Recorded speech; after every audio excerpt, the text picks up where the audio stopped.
اے باپ، ہم تیری شکر گزاری کرتے ہیں آج کے اس دن کے لیے جو تو نے ہماری زندگیوں میں بخش دیا، تاکہ خدا ہم تیرے گھر میں آ کر تیرے کلام کی باتوں کو سیکھ سکیں۔ خدا ہم آج کے سارے دن میں ہماری بڑی رہنمائی کرنا اس وقت کے لیے جب ہم تیرے کلام کو سیکھیں۔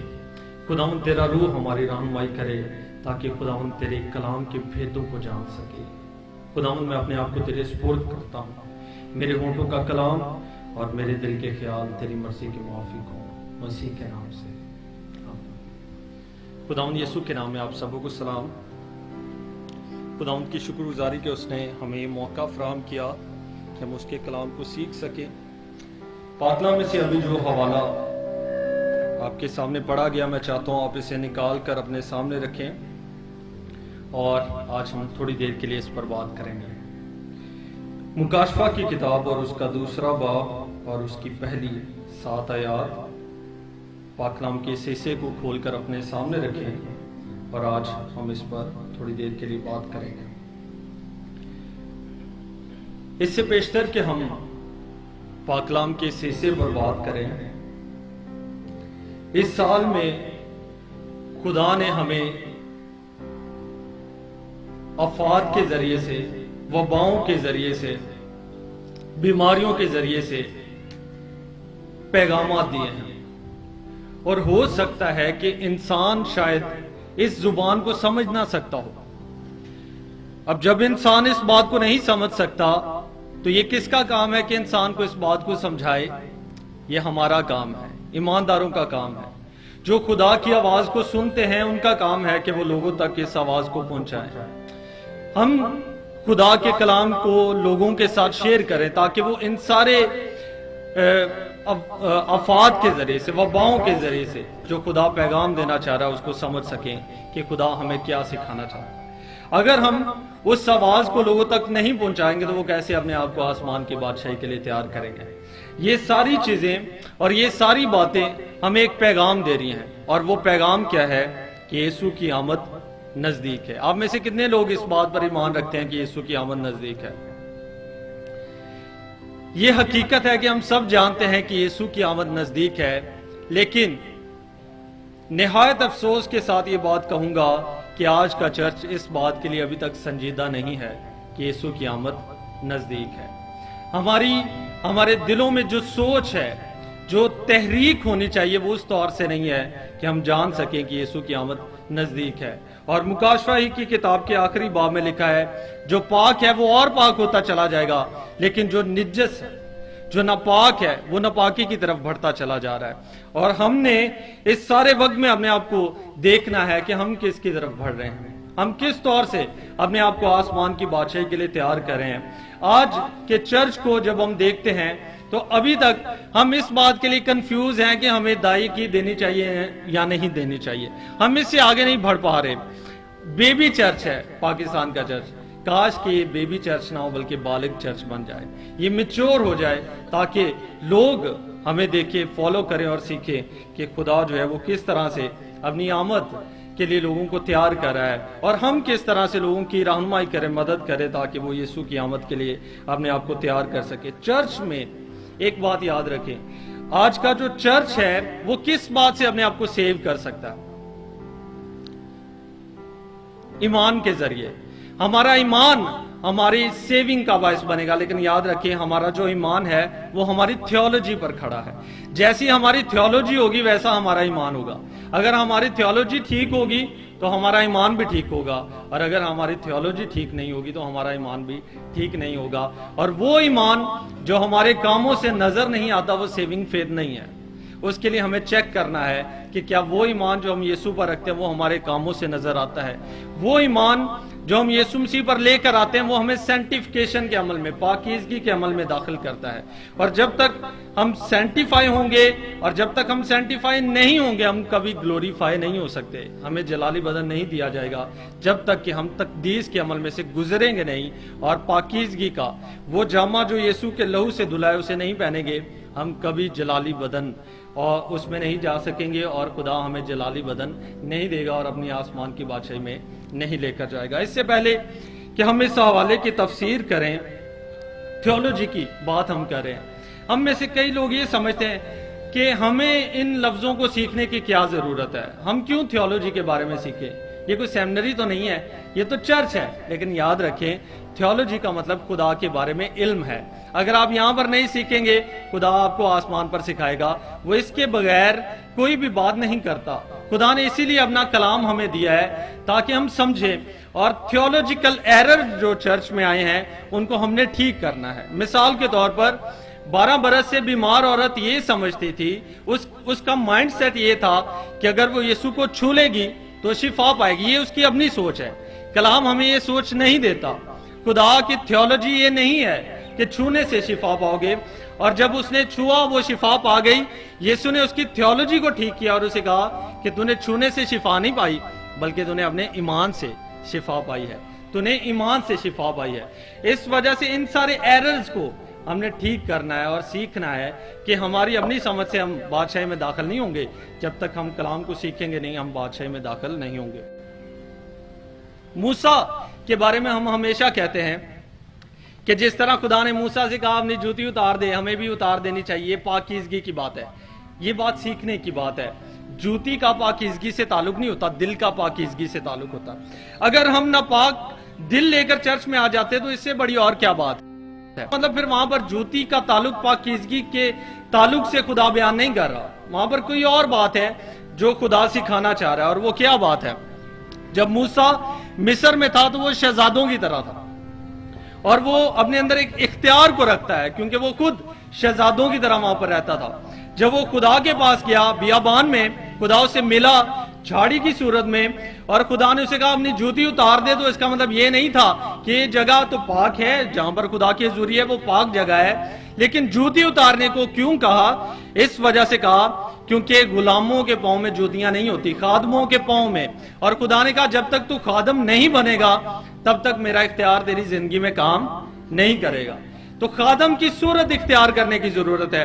اور یہی کام داؤد نے بھی کیا. جب اس کا بیٹا ابیسلوم اسے مارنا چاہتا تھا تو لکھا ہے وہ پھاٹک تک ننگے پاؤں دوڑا ہے.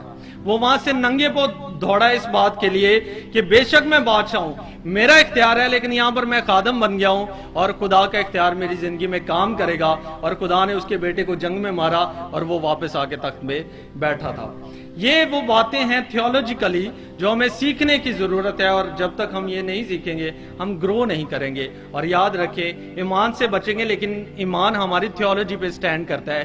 جیسی تھیولوجی ہوگی ویسا ایمان ہوگا, اور یہ پھر فیصلہ کرے گا کہ ہم آسمان کی بادشاہی میں جاتے ہیں یا نہیں جاتے. اس طور سے ہمیں میچور بننا ہے, اب آگے کی طرف بڑھنا ہے, ابتدائی باتوں کو چھوڑ کر کمال کی طرف بڑھنا ہے. اور یہی بات پال بھی کہتے ہیں کہ اب وقت نہیں رہا کہ تمہیں دوبارہ سے سکھایا جائے, بلکہ وقت کے لحاظ سے تمہیں کیا ہونا چاہیے؟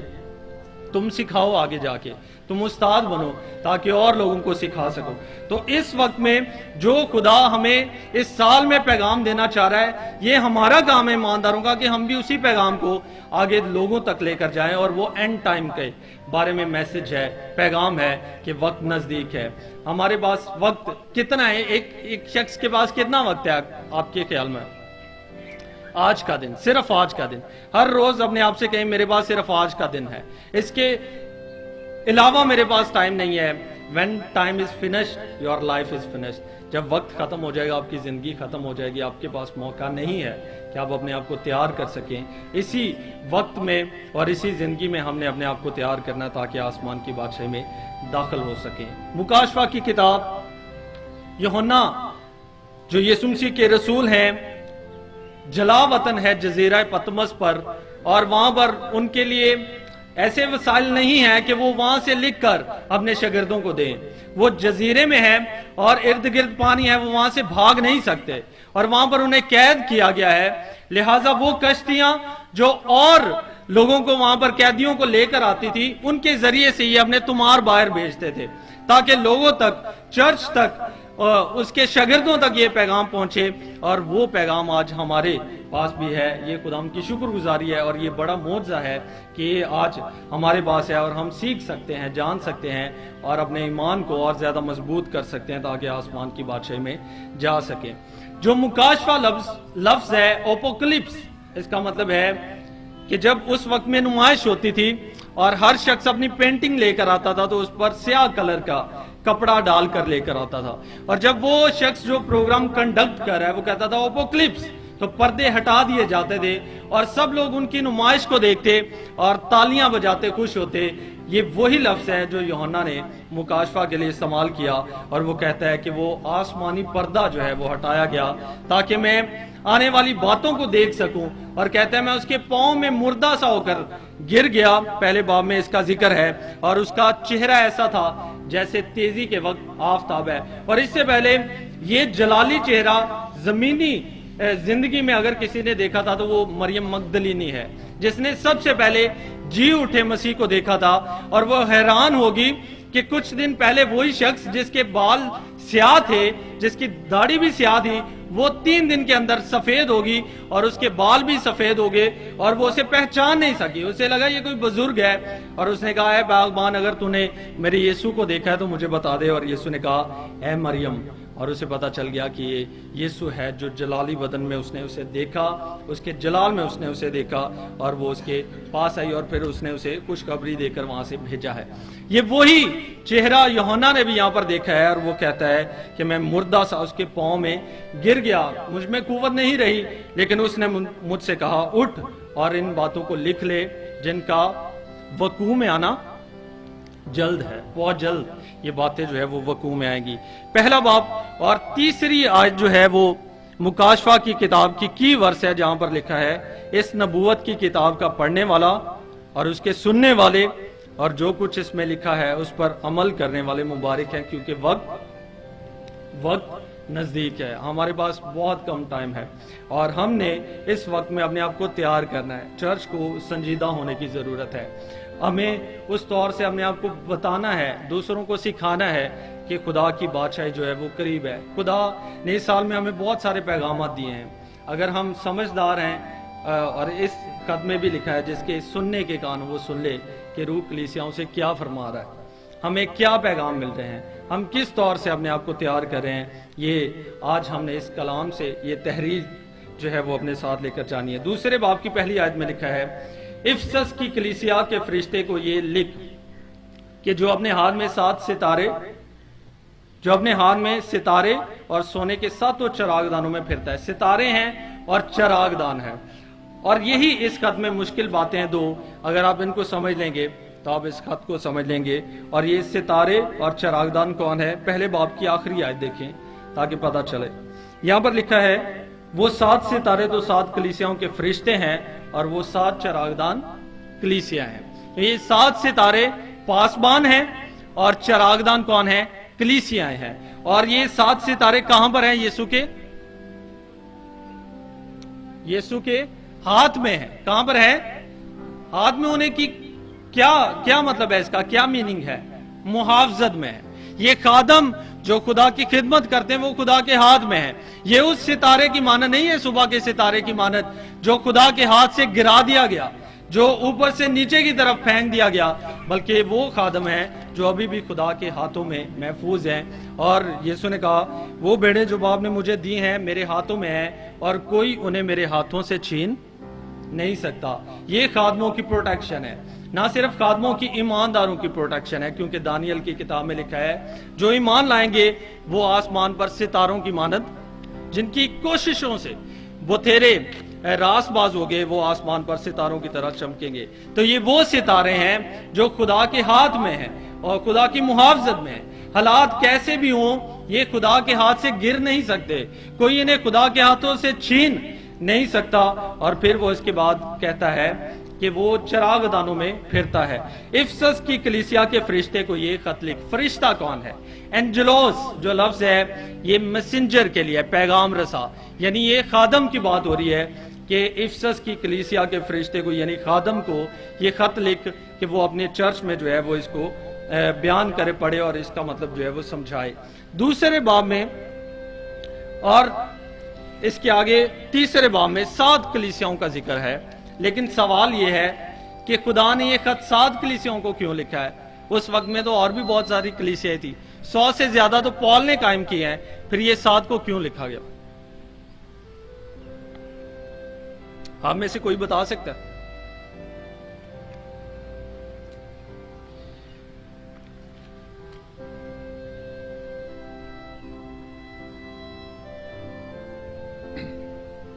7 कलीसियाओं को इसलिए ये खत लिखा गया क्योंकि ये 7 कलीसियाएं आलमगीर सदा पर जितनी भी कलीसियाएं हैं उनकी नुमाइंदगी करती है। जो खसूसियात इनमें है वो आज के चर्च में है और जो खामियां इनमें हैं वो आज के चर्च में है। इसलिए आज हम इस कलीसिया को पढ़ेंगे क्योंकि ये खत सिर्फ इफसस की कलीसिया के लिए नहीं बल्कि आज हमारी कलीसिया के लिए भी है और आज जो है वो हम इसमें से सीखेंगे। पहले नंबर पर जो इफसस का शहर है ये बहुत मशहूर था और सबसे पहला चर्च जो यहाँ पर कायम हुआ वो अप्लूस ने ईमानदारों को इकट्ठा किया था और वहां पर उसने मुनादी शुरू की। लेकिन हैरानगी की बात यह है कि अप्लूस की अपनी थियोलॉजी भी ठीक नहीं थी और उसको चर्च के 2 लोगों ने सिखाया जिसका नाम परसिक्ला और इक्विला था। वो लेकर गए और वो पौलुस के शागिर्द थे। उन्होंने जाकर उसे सिखाया और वो यूहन्ना के बपतिस्मे की मुनादी करता था लेकिन अभी तक यीशु के बपतिस्मे की मुनादी नहीं करता था। यही वो इफसस है जहां पर अर्थमस देवी का मंदिर था और ये इसकी सबसे बड़ी पहचान है। जहां पर पौल को ले गए थे घसीट कर और हो सकता था कि वो उसको मार देते लेकिन वहां पर जो है वो उसकी अपील सुनी गई और वो जो है वो वहां पर बच गया। ये वही इफसस है जो इस स्टेडियम में अर्थमस देवी का जो मंदिर है वहां पर ईमानदारों को घसीटा जाता और भूखे शेरों के आगे डाल दिया जाता था। ये वही इफसस है और यहाँ पर जो पहला पास्टर था इस कलीसिया का जिसको पौल ने कायम किया, लोगों के घरों में इबादत की, लेकिन जब बाकायदा चर्च बना तो इसका पहला पास्टर यूहन्ना रसूल खुद थे और इसके बाद दूसरा जो इसका पास्टर था वो टिमोथियस जो पौलुस के शागिर्द थे वो इसके पास्टर थे। और यूहन्ना रसूल चूंकि इसके पहले पास्टर है इसलिए पहला खत भी जो है वो इसी चर्च को लिखा गया है। लेकिन आप मुझे ये बताएं कि यूहन्ना रसूल को क्या कहा जाता था, क्या लक़ब है उनका? मोहब्बत का रसूल है वो। और याद रखें जब खुदा ने उसको चेक किया है तो उसकी क्वालिटी से चेक किया और कहा है कि तूने अपनी पहली सी मोहब्बत छोड़ दी है। अगर तू मोहब्बत का रसूल है तो वो मोहब्बत का पैगाम चर्च तक क्यों नहीं पहुंचा और चर्च क्यों मोहब्बत में ठंडी पड़ गई है? और उसने यही बात जो है वो पॉइंट आउट की और कहा कि तुझ में एक कमी है और वो ये है कि तूने अपनी पहली सी मोहब्बत छोड़ दी है। और यूहन्ना रसूल के बारे में कहा जाता है कि उन्होंने बहुत मोहब्बत का पैगाम दिया। वो जहां भी जाते मोहब्बत के बारे में सुनाते और लोग बड़े परेशान थे कि ये हर जगह मोहब्बत के बारे में बात करते हैं। और कुछ लोगों ने जब उनसे कहा कि आप हर जगह मोहब्बत के बारे में क्यों कलाम सुनाते, तो उन्होंने कहा कि आपने इस पर अमल कर लिया, जब आप इस पर अमल कर लेंगे तो फिर मैं भी अपना पैगाम चेंज कर लूंगा, कोई और सुनाऊंगा। यही मसला उनके चर्च में रहा कि इतना पैगाम सुनाने के बावजूद जिस चीज की कमी निकली वो यही निकली कि तुझ में एक बात की कमी है और वो क्या है कि तूने अपनी पहली सी मोहब्बत छोड़ दी है। और इस चर्च के बारे में जब हम सीखेंगे और इसकी तफसीर करेंगे तो देखेंगे कि किन बातों में उन्होंने जो है वो अपनी पहली सी मोहब्बत छोड़ दी है। पहली आयत में लिखा है, जो अपने दाहिने हाथ में सितारे लिए हुए है और सोने के 7 चिरागदानों में फिरता है, वो ये फरमाता है कि मैं तेरे कामों को जानता हूं। सबसे पहली बात, वो कहां पर फिरता है? चिरागदानों के अंदर। और चिरागदान क्या है? कलीसियाएं हैं। इसका मतलब ये है कि यीशु की मौजूदगी कहां पर है? वो कहां पर फिरता है? चर्च के अंदर है। कलीसिया में उसकी हजूरी है क्योंकि वो चिरागदानों के अंदर फिरता है। फिर उन लोगों का क्या जो कहते हैं हमें चर्च जाने की क्या जरूरत है, हम तो घर में ही दुआ कर लें। लेकिन यूहन्ना यहां पर लिखता है कि वो कहां पर फिरता है? चिरागदानों के अंदर है। चर्च में उसकी प्रेजेंस है, उसकी मौजूदगी है और वो चिरागदान के अंदर फिरता है। और वो क्या कहता है? मैं तेरे कामों को जानता हूं। मैं और आप एक दूसरे के कामों को नहीं जानते, लेकिन यीशु कहता है कि मैं तेरे कामों को जानता हूं। हमने अपनी जिंदगी में ये सोचना है कि हमारे काम कैसे हैं, हम लोगों को क्या दिखाते हैं और हमारे काम असल में हैं कैसे। याद रखें, क्या हमारे काम ऐसे हैं जिनसे यीशु के नाम को जलाल मिले या ऐसे हैं जिनसे उसके नाम की तहकीर हो? हमने अपनी जिंदगी पर चेक करना है कि हमारे काम कैसे हैं, क्योंकि वो कहता है कि मैं तेरे कामों को जानता हूं और तेरी मुशक्कत को। अपने सामने ये हवाला रखे ताकि हम पढ़ें, हमारे लिए आसानी होगी। तेरी मुशक्कत को और तेरे सब्र को भी जानता हूं। तेरी मुशक्कत क्या? हार्ड वर्क है जो तू मेरे लिए करता है। चर्च में तेरे वो सारे काम जो तू कर रहा है और शायद लोग नहीं देख रहे, लेकिन इस बात से परेशान ना हो, बल्कि कौन देख रहा है? यीशु कहता है कि मैं देख रहा हूं, मैं तेरी मुशक्कत को जानता हूं, मैं तेरे कामों को जानता हूं, और सिर्फ मुशक्कत, हार्ड वर्क, पैशन को नहीं, बल्कि मैं तेरे सब्र को भी जानता हूं, तेरे उस सब्र को जो तू मुसीबतों में उठाता है, उस सब्र को भी, और उस सब्र को भी जो मेरी दुआओं के जवाब जो इंतजार तू करता है, मैं उस इंतजार के सब्र को भी जानता हूं, और मैं तेरे सब्र को जानता हूं, और ये भी कि तू बदों को देख नहीं सकता। स्पिरिचुअलिटी भी तेरी बहुत अच्छी है, तेरा स्पिरिचुअली जो तेरी ग्रोथ हो रही चर्च में वो भी अच्छी है। वो कैसे पता चला कि तू पाकीज़गी में ग्रो कर रहा है? कैसे पता चला कि तू बदों को देख नहीं सकता? ये अच्छी बात है तुझ में। और वो कहता है, जो अपने आप को रसूल कहते हैं और है नहीं, तूने उनको आजमा कर झूठा पाया। ना सिर्फ तेरी पाकीज़गी अच्छी है, बल्कि तेरी थियोलॉजी भी अच्छी है कि वो फॉल्स प्रीचर, झूठे उस्ताद, झूठे रसूल जो आके प्रीच करते हैं, तूने उन्हें आजमाया और आजमा कर झूठा पाया है। ये उस चर्च की एप्रिसिएशन है कि वो किस तरह से उसकी तारीफ करता है कि तेरे काम भी अच्छे हैं, तेरी मुशक्कत भी अच्छी है, तेरा सब्र भी अच्छा है, तेरी पाकीज़गी में ग्रोथ भी अच्छी है, और तेरी थियोलॉजी, तेरे कलाम की समझ जो तू रखता है वो भी अच्छी है। और मैंने इन सब बातों को याद किया है और मैं देखता हूं। और उसके बाद वो कहता है, तू मेरे नाम की खातर मुसीबत उठाते उठाते थका नहीं है, और मैं इस बात को भी जानता हूं, मगर मुझको तुझसे एक शिकायत है कि तूने अपनी पहली सी मोहब्बत छोड़ दी है। एक शिकायत है, जहां पर इतनी खसूसियात हैं, इतने अच्छे काम है तुझ में, लेकिन एक शिकायत ये है कि तूने अपनी पहली सी मोहब्बत छोड़ दी है। जब हम इस आयत पर स्टैंड लेके इस खत को पढ़ेंगे तो ये खत की सारी तफसीर चेंज हो जाएगी। इसका मतलब ये है कि बेशक तू मुशक्कत करता है, लेकिन वो लोगों के लिए, लोगों के दिखावे के लिए करता, मेरे लिए नहीं करता। मेरे लिए तेरी दिल में मोहब्बत नहीं है।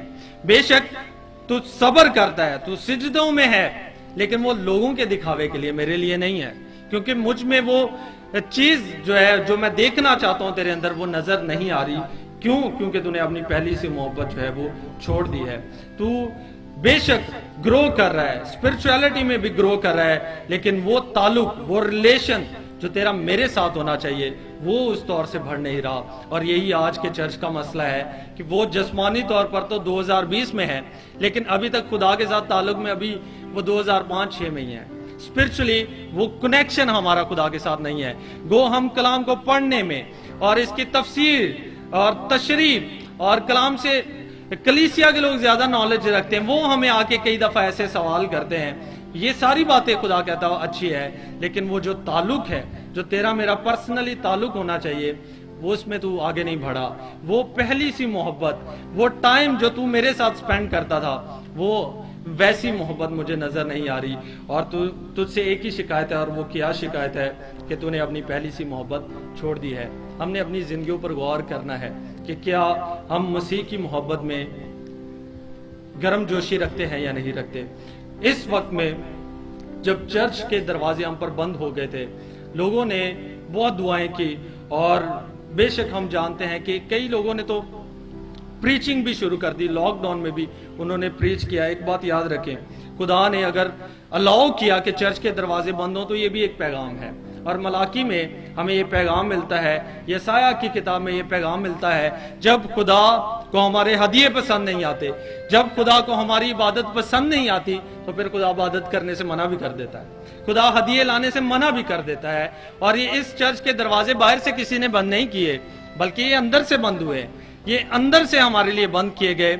और इस वक्त में जब चर्च के दरवाजे बंद कर दिए गए, तो जरूरत नहीं कि बार बार जाकर हम प्रीचिंग की तरफ आए या उन दरवाजों को खोलने की कोशिश करें, बल्कि हमारा ये काम है कि जब चर्च के दरवाजे बंद हो जाएं, तो अपने प्रेयर रूम के दरवाजे खोल लें और खुदा की हजूरी में बैठे। आज ऐसे लोगों की जरूरत है जिनकी रसाई खुदा के कोर्ट रूम तक हो, मूसा की तरह जो जाके शिफायत के लिए खड़े हो जाएं, एलिया की तरह। ऐसी दुआओं की जरूरत है। और याद रखिए, जब हमें पता है कि हमारे हर मसले का हल दुआ है, तो फिर हम दुआ क्यों नहीं करते? क्यों हम दुआ नहीं करते? इसकी एक ही रीजन है, क्योंकि दुआ करना रूहानी अमल है और जिस्म रूह के खिलाफ है। जिस्म हमें कभी भी दुआ के लिए बैठने नहीं देगा। याद रखें, जब तक मूसा के हाथ खड़े रहे, लोग जंग जीतते रहे, और जैसे ही उसके हाथ नीचे आते थे, वो जंग हारना शुरू कर देते थे, क्योंकि दुआ के लिए हाथ उठाना मुश्किल काम है।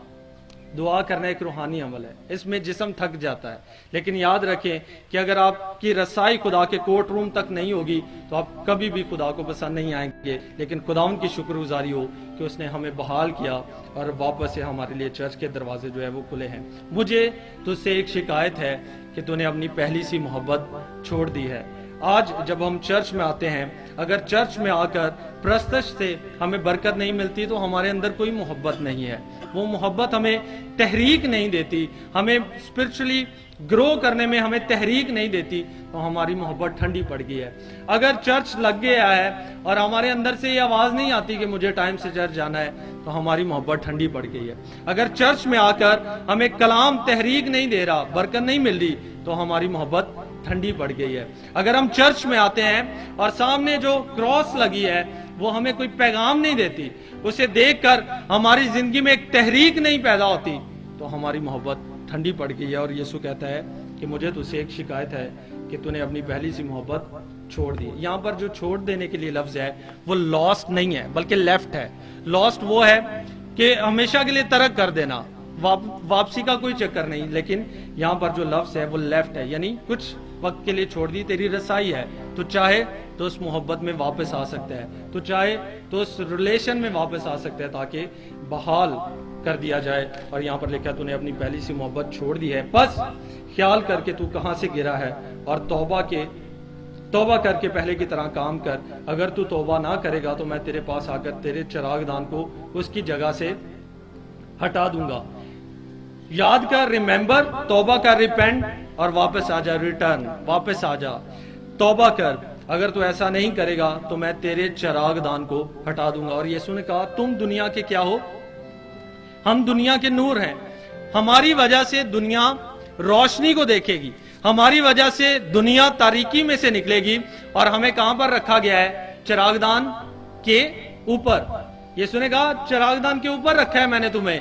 लेकिन अफसोस की बात यह है कि अगर चिराग जो है वो पलंग के नीचे आ जाएगा, यहाँ पैमाने पर, पैमाना उस दौर में चीजों को लेन देन के लिए इस्तेमाल किया जाता था। क्या आज के चर्च ने चर्च को लेन देन का जरिया तो नहीं बनाया हुआ? क्या हम पलंग के नीचे सुस्ती में, काहली में, आराम में तो नहीं चले गए? यीशु ने कहा मैंने तुम्हें इसलिए बनाया ताकि चिरागदान के ऊपर रहो।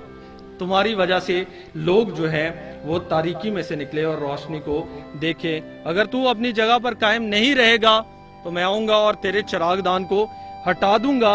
और ये वार्निंग है हमारे लिए, जिसने हमें चिरागदान पर रखा है वो हमें चिरागदान से हटा भी सकता है। जिसने लूसीफर को ये एहसास बख्शा कि उसे जो है वो सुबह का रोशन सितारा कहा गया और उसे इख्तियार दिया, उसके चिरागदान को हटा भी दिया। और यीशु कहता है कि अगर तू भी अपने आप को ठीक नहीं करेगा तो मैं तेरे चिरागदान को हटा दूंगा। और आखिरी बात, इसके बाद हम दुआ करेंगे। 7वीं आयत यहाँ पर लिखा है जिसके कान हो वो सुने के रूह कलीसियाओं से। ये हमेशा से हमारे लिए एक सीखने वाली बात है। अब मुझे बताएं, चर्च में जितने लोग आते हैं उनके कान हैं या नहीं हैं? फिर यहां पर क्यों लिखा कि जिसके कान हो वो सुन ले के रूह कलीसियाओं से क्या फरमाता है? एक बात याद रखें, कलाम में लिखा है कि सांप की तरह होशियार रहो, लेकिन याद रखें कि सांप के कान नहीं होते। वो जमीन की वाइब्रेशन से अलर्ट होता है, सुनता है और अपने आप को अलर्ट करता है। और वो क्यों अलर्ट होता है कि कोई उसका सर ना कुचल डाले, क्योंकि उसकी जान जो है वो उसके सर में है। इस वजह से वो उसके कान भी नहीं है तो भी वो अपनी हलाकत के लिए होशियार है। चर्च के तो कान है, क्या हम अपनी हलाकत के लिए होशियार हैं? नहीं है। तो हमें आज अपने कानों को जो है वो उनकी सफाई करनी, स्पिरिचुअल अपने कान खोलें। और कलाम में लिखा है जिसके कान हो वो सुन ले कि रूह कलीसियाओं से क्या फरमाता है। आज हमारे लिए ये पैगाम है कि हम अपने आप को तैयार करें और अपने आप को उसके सामने पेश करें, दोबारा से अहद करें, अपने आप को मखसूस करें, ताकि खुदा जो है वो हमें नए तौर से तैयार करे अपनी बादशाही के लिए। और जो एजाज, जो इख्तियार उसने हमें बख्शा है कि चिरागदान के ऊपर रखा है, हम अपनी पोजीशन को समझे, अपनी जगह को समझे, ताकि हम बहाल किए जाएं। और आखिरी आयत में लिखा है जो गालिब आएगा मैं उसे किस में से खाने को दूंगा? जिंदगी के दरख्त में से खाने को दूंगा। और याद रखिए, जब पहरा लगा था, खुदा ने आदम और हवा को जिंदगी के दरख्त में से फल खाने के लिए नहीं दिया, तो पहरा कहां पर लगा था? दरख्त के ऊपर लगा था। नहीं, वहां पर लिखा है उस रास्ते पर जो जिंदगी के दरख्त की तरफ जाता है वहां पर पहरा लगा था। और वो रास्ता कौन है? 6000 साल बाद आकर यीशु ने कहा राह, हक और जिंदगी मैं हूं। वो रास्ता यीशु है जो जिंदगी के दरख्त की तरफ लेकर जाता है। क्या हम उस रास्ते तक हमारी रसाई हुई है या नहीं? क्या हमने उस रास्ते को ढूंढा है या नहीं ढूंढा? यीशु ने कहा राह, हक और जिंदगी मैं हूं, और जो मुझ पर ईमान लाएगा वो हमेशा की जिंदगी पाएगा। और हमेशा हम जवाब पर सरमन खत्म करते हैं, लेकिन आज हम सवाल पर खत्म करेंगे। और ये सवाल आपने अपने साथ लेकर जाना है और आपने इस पर सोचना है कि रास्ता तो यीशु है, ये जिंदगी का दरख्त कौन है?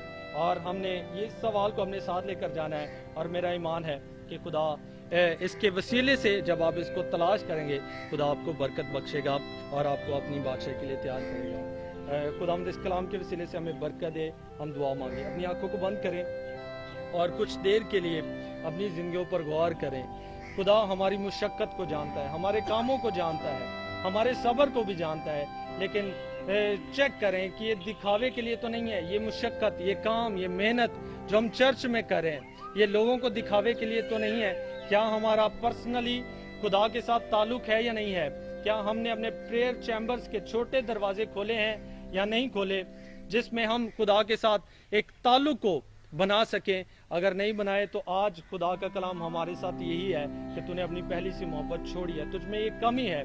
हमने इस कमी को दूर करना है ताकि हम इस पर गालिब आए, चरागदान पर आ जाएं, ताकि जिंदगी के दरख्त में से फल खा सके। हम दुआ मांगेंगे और जमात में जिसे भी खुदा का रूह भरे वो इस दुआ में हमारे नाम